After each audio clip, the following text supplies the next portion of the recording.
রমজানের শেষ দশক চারপাশে গভীর নীরবতা মসজিদের মিনারে হালকা বাতাস ছুঁয়ে যাচ্ছে রাতকে এই রাত হতে পারে লাইলাতুল কদর হাজার মাসের চেয়েও উত্তম একটি রাত আরিফ এক সাধারণ ছেলে সারা বছর নামাজে গাফেল ভুল পথে চলা মায়ের চোখে অশ্রু ফেলা এক জীবন কিন্তু আজ তার বুকের ভেতর কেমন যেন একটা অস্থিরতা মনে হচ্ছে এভাবে আর না ইমাম সাহেব বলছিলেন যে ব্যক্তি এই রাতে আন্তরিকভাবে ক্ষমা চাইবে আল্লাহ তাকে ক্ষমা করবেন রাত আরও গভীর হল সবাই ক্লান্ত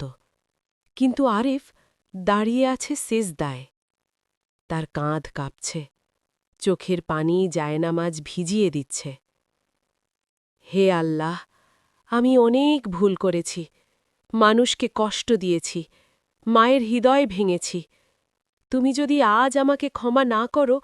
আমি কোথায় যাব হঠাৎ তার বুকের ভেতর যেন একটা অদ্ভুত শান্তি নেমে এল মনে হল অন্ধকারের ভেতর একটা আলো জ্বলে উঠেছে সেই রাতের পর আরেফ আর আগের মানুষটি নেই সে ৫ ওয়াক্ত নামাজ শুরু করল হারাম পথ ছেড়ে দিল মায়ের পা ধরে কাঁদতে কাঁদতে বলল আমাকে মাফ করে দাও